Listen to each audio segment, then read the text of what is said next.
And welcome to Hannity. And tonight, the Iowa caucuses are only 11 days away. In 2016, Republican frontrunner Donald Trump continues to top his Republican rivals. In a brand new Monmouth University national poll, Trump leads with 36%. Senator Ted Cruz is second. He has 17%. Senator Marco Rubio in third with 11%. Also, a new CNN ORC poll released today out of Iowa now has Trump on top with 37%. Cruz has 26%. And out of New Hampshire, a brand new CNN WMUR poll has Trump leading with 34%. Cruz is in second with 14. Here with reaction of course, the author of the book, Crippled America, How to Make America Great Again, which is his mantra, 2016, Republican presidential candidate Donald Trump. Well, there were two polls in Iowa today. The Emerson College poll had you by 10. The CNN poll had you by 11. Why all of a sudden now the big surge? It had been tightening up a little bit.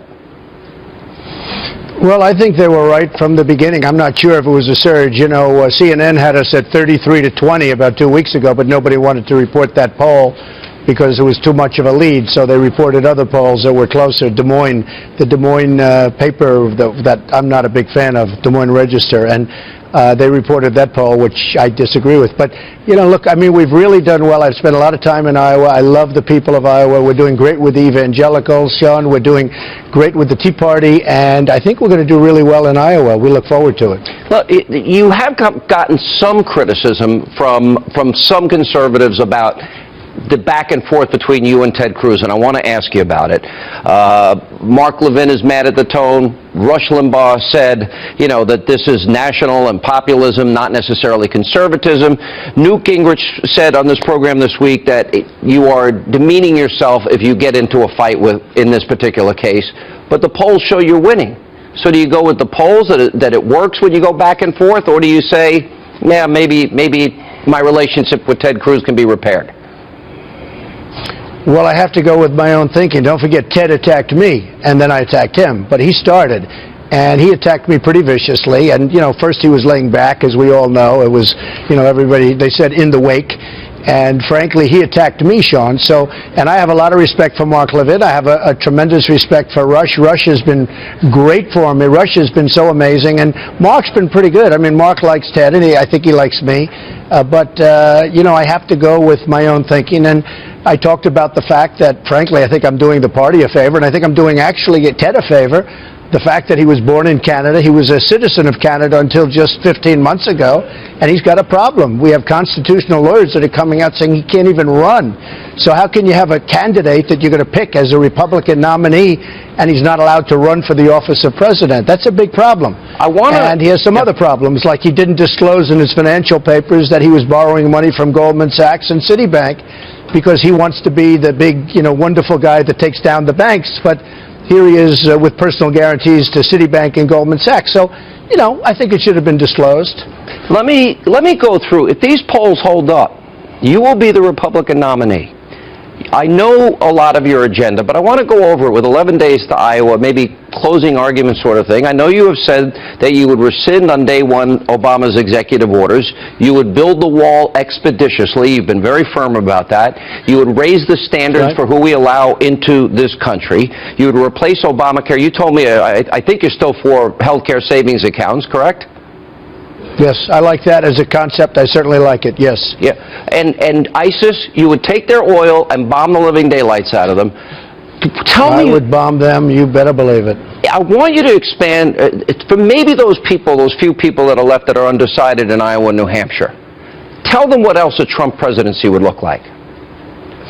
Well, we're going to be strong on the military. We're going to build our military. You know, our military is a mess right now. We've just let it go. There hasn't been proper investment, and our military is going down. I'm in the real estate business. All the time I'm getting listings, Army bases, naval bases. I mean, they're selling everything. I just say, how many bases do they have? Anybody in the real estate industry can tell you, because I'm getting constantly, I get listings for these military bases, and I say, how many are we going to close? We have to create a tremendously strong military. Hopefully never have to use it, but it's got to be so strong that nobody's going to mess with us, Sean, because we're at a very perilous time. I want to take care of our vets, big league, take care of the vets. We're going to strengthen the border. We're going to build the wall. I tell you, Mexico is going to pay for the wall. It's going to be very simple. They're making a fortune. I'm going to also, Carl Icahn, who's a great businessman, endorsed me. Many other businessmen have endorsed me and want to endorse me, the greatest. Unfortunately, a lot of people haven't heard of them, but these are the greatest businessmen in the world, and women. And we're going to have great people negotiating our trade agreements. We're not going to lose $500 billion a year with China like last year. $500 billion in trade deficits with China. It's not going to happen anymore. Japan, Mexico is killing us at the border, but they're also killing us in trade. Ford is building a big plant there, a $2.5 billion plant. Nabisco is leaving Chicago with a big plant, and they're building a plant in Mexico. Why? So we're going to stop all of that. We're going to have people build plants, but they're going to be built in this country, and they're going to want to build them. It's not going to be. We're not going to force them. We're going to build them because we're lowering the taxes. We're the highest taxed nation in the world. When my tax plan, which is very good, which your friend Larry Kudlow, who I respect a lot, loves my plan. When this plan goes into effect, a lot of good things are going to happen. I like the repatriation. And we're going to also stop corporate inversion. Yeah, I agree with that. We're going to stop corporate inversion. Let me ask you this. We have companies that are leaving Sean, we have companies that are leaving the United States and moving to Ireland and Europe and Asia. They're leaving. Pfizer is moving to Ireland. We have major, wonderful companies. Tax benefits. That, frankly, because the taxes are so high and because they can't bring their money back into our country, which is ridiculous, even the Democrats, it's amazing. Democrats and Republicans agree the money should be allowed to come back in. Who wouldn't agree? They can't get along. They can't make a deal. A big part of your campaign is about how America has made stupid deals, and as the president, you would negotiate better deals. You'd blow up the entire Iran deal, which needs to be blown up. You would negotiate better deals with China, better deals with Japan, better deals with Mexico. Here's my question. If you look at the American electorate right now, and I count myself among them, and I'm a registered conservative, I'm angry at Washington, even Republicans, because they have contributed to the debt. They're the ones that allowed Obama's executive amnesty. They wouldn't use the power of the purse.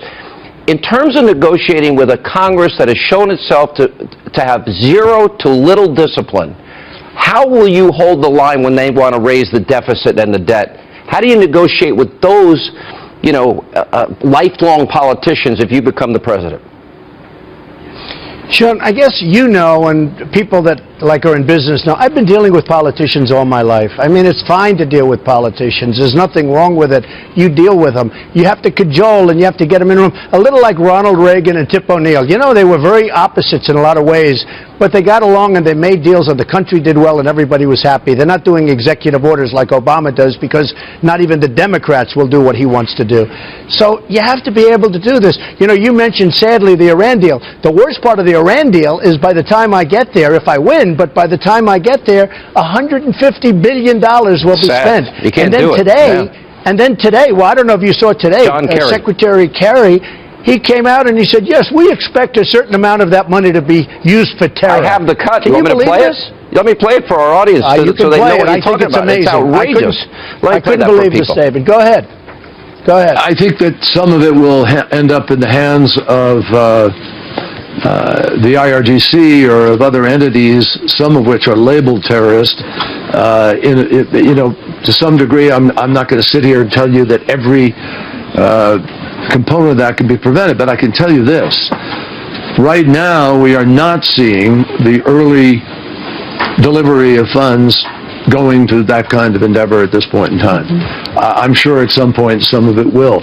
I just cannot believe he said that. Listen, Sean, listen to the stupidity of that statement. He said, well, so far we're happy that they haven't given it to terror, essentially. Why don't they have restrictions? First of all, the money should have never been given back under any... We should have gotten our prisoners back. We then should have said we're not giving... We owe $19 trillion, Sean. $19 trillion. It's going to be because of that really horrible budget deal that was made 2 weeks ago. It's now going up to $21 trillion very quickly, right? So we owe $21 trillion. Here's a guy that says the money we gave them is going to be used for terror. if that's That's the case, scary. first of all, why do they give them the money? If But Congress- second of all, Sean, why didn't they have clauses that it can't go to terror? It is insane. It's incredible. If Congress I can't comes believe to he's you and even you're an the intelligent president, man. and they hand you a budget, and it's going to blow the deficit through the roof, you're going to hold the line, correct? I'm going to hold the line. You know, I heard the other day that they want to make the budget, balance the budget within 25 years. I said, 25 years? Why 25 years?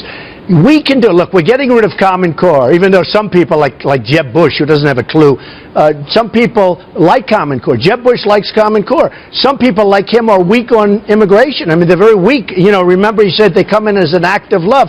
We need people that know what they're doing. We spend a fortune on education. We're number 28 in the world, and we're number 1 in spending. We're getting rid of Common Core. There's so many things that we can cut. All right, stay right and there. we can balance the budget very quickly. But do you think in 5 years? I think over a 5-year period, and I don't know, maybe I could even surprise you. All right, But well, I mean, well- make the country better. I'm not saying skimp. I'm saying making the country better. I want the country to, I know most Americans are with you wanting the country to be better and stronger.